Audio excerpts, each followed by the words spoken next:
A, यहाँ सबैजनालाई अभिवादन। मेरो नाम मिक्तुक युवाहाङ लिम्बू, 24 थोम लिम्बुवान को म मान्छे। अहिले छैन स्थायी रूपमै काठमाडौँको चाबेल वार्ड नम्बर 6 को म स्थायी बासिन्दा। पहिला कुरा त यो एभेन्यू एजुकेसन कन्सल्टेन्सीलाई विशेष धन्यवाद दिन चाहन्छु। निकै नै महत्त्वपूर्ण यो शिक्षाको बारेमा एउटा पब्लिक बहस नै गरेको मैले महसुस गरेको छु। एकदमै यो सकारात्मक कुरा हो। मेरो विचारमा चाहिँ नेपालको शिक्षामा हामीले पुनर्विचार गर्ने समय आयो, किनभने अहिलेको हाम्रो शिक्षाले मान्छेले शिक्षित त बनाए, आम नेपालीले धेरैलाई शिक्षित बनाए, तर नैतिकवान बनाउन सकेन।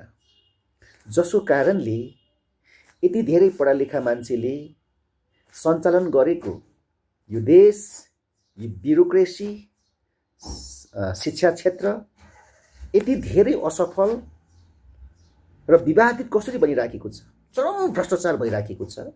त्यो एउटा सामान्य मान्छेले गर्नै सक्दैन। यो पढालेखा मान्छे टाटा बाठाले मात्रै गर्नु सक्ने यो भ्रष्टाचारको काम क्रियाकलापहरू जुन भइराखेको छ, जसको परिणाम हामी सबैले भोगिराखेकै छौँ। त्यसले गर्दाखेरि शिक्षित हुनु बेग्लै कुरा हो र नैतिकवान हुनु बेग्लै कुरा हो भन्ने कुरा चाहिँ हामीले अब पुनर्विचार गर्नुपर्छ जस्तो मलाई लाग्छ। र अर्को ठुलो समस्या चाहिँ अहिले नेपालमा दुई किसिमका हामीले विद्यार्थीहरू उत्पादन गरिराखेका छौँ। एउटा निजी स्कुलबाट अङ्ग्रेजीको माध्यमबाट र अर्को चाहिँ सरकारी स्कुलबाट। यो बिचको अन्तर्द्वन्द्व निकै गम्भीर लागेको छ मलाई। मैले बुझेको चाहिँ के हो भने, यतिसम्म मैले देखेको छु, सुनेको छु कि सरकारी स्कुलमा पढ्नु भनेको चाहिँ एकदमै दलितका छोराछोरी भनेको हेपिएका समाजका समुदायका मान्छेहरू पढ्ने ठाउँ, गरिबको छोराछोरीहरू पढ्ने ठाउँ भनेर चाहिँ नेपाली सरकारी स्कुललाई त्यो दृष्टिकोणबाट हेरेको मैले खुद सुनेको छु, बोलेको मैले मान्छे बोलेको मैले सुनेको छु, अनुभव गरेको छु। सरकारी स्कुललाई यो हविगत कसरी बनायौँ, यसको बारेमा पुनर्विचार हामीले गर्नै पर्छ। र यो अङ्ग्रेजी फोबिया चाहिँ हामीले कहाँबाट निर्माण गऱ्यौँ? यो अङ्ग्रेजी बोर्डिङमै पढ्नुपर्ने यो के हो? यो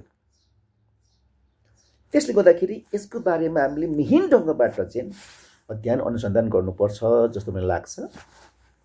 र अर्को, हामीले शिक्षाको कुरा गर्दै गर्दा यो देशमा नगरी नहुने सबैभन्दा पहिलो र ठुलो इस्यु भनेको यहाँको छुवाछुतको समस्या हो। अहिले पनि 13% धेरै नेपाली दाजुभाइहरू छुवाछुतको विभेदमा परेका छन्। अहिले पनि काठमाडौँ जस्तो ठाउँमा खुल्ला रूपमा कोठा पाउँदैनन्, नागरिकता देखाएपछि प्राय कोठै दिँदैनन्।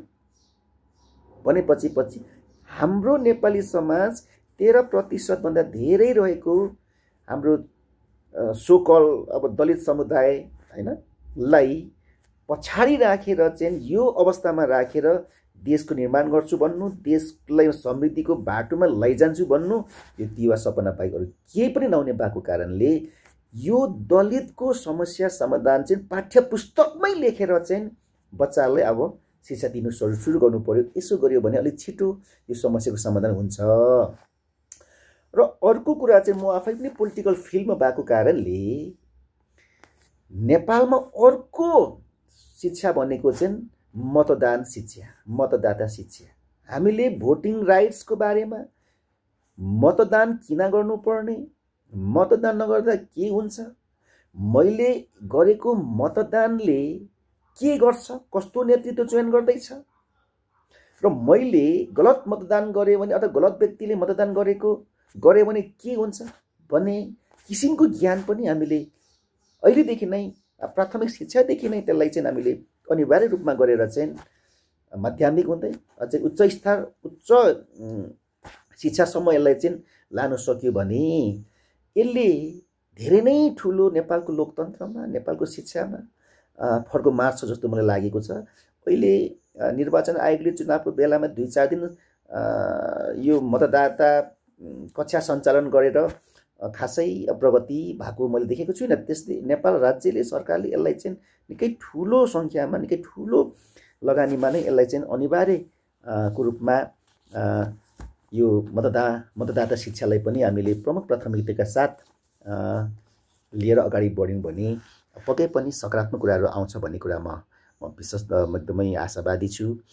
र अर्को कुरा नेपालको शिक्षाहरू कस्तो भइदियो भने एकदमै इम्पोर्टेड भइदियो। अहिले पनि तपाईँहरू नेपालको पाठ्यपुस्तक हेऱ्यो भने एकदमै विदेशी कहानीहरू विदेशी लेखकहरूले लेखेको कथाहरू कहानी नै धेरै पढ्न पाइन्छ। इट्स अल टोटल इम्पोर्टेड छ, अल इम्पोर्टेड। त्यसले गर्दाखेरि स्वदेशी ज्ञानलाई प्राथमिकतामा दिनु पर्यो। स्वदेशी ज्ञानलाई चाहिँ पहिलो प्राथमिकतामा राखेर यहाँको रैथाने ज्ञान, यहाँको माटो सुहाउँदो, समाज सुहाउँदो, कम्युनिटीमा भएको ज्ञानहरूलाई हामीले प्रमुख ज्ञानको स्रोत मानेर चाहिँ सो अनुसारको पाठ्यपुस्तक निर्माण गरेर यसलाई साइन्टिफिक वेबाट हामीले अगाडि बढायौँ भने पनि एकदमै राम्रोहरू रिजल्ट आउँछ जस्तो मलाई लाग्छ। अहिले कस्तो मेन्टालिटी हामीले डेभलप गरेका छौँ त भन्दा एउटा कालो सिसाभित्र रहेर बसेर ल्यापटप कम्प्युटर चलाउनु जान्ने चाहिँ एकदमै हामीले शिक्षित बन्ने गरेका छौँ। तर गाउँमा बसेर कुटो कोदालो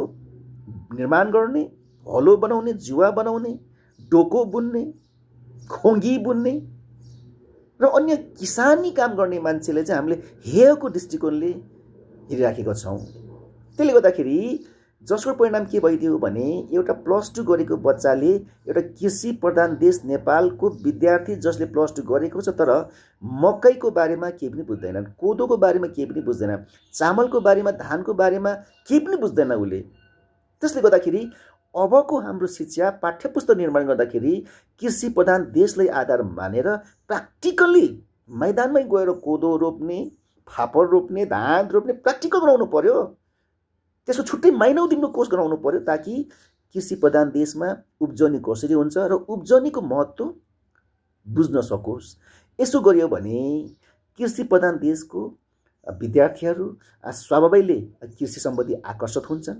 कृषिको महत्त्व, अन्न पानीको महत्त्व हामीले स्कुल लेभलमै त्यो ज्ञान प्रदान गर्न सक्यो भने पक्कै पनि अहिले हामी जुन पर निर्भर छौँ आर्थिक रूपमा हैन, अहिले पनि अब हामीले विदेशी खानेकुराहरू ल्याउनु परेको छ, चामल इम्पोर्ट गर्नु परेको छ, तेल इम्पोर्ट गर्नु परेको छ। What a sad news for us हैन। त्यसले गर्दाखेरि यस्तो समस्याबाट समाधान गर्नको निम्ति पनि अब हामीले पाठ्य सामग्री निर्माण गर्दा यतातिर पनि ध्यान दिन म सबै आदरणीय व्यक्तित्वहरू, शिक्षाविदहरू लाई म विनम्रताका साथ अपिल गर्दै म बिदा हुन्छु। स्याउरा नमस्ते। यहाँ सबैलाई धन्यवाद। Thank you.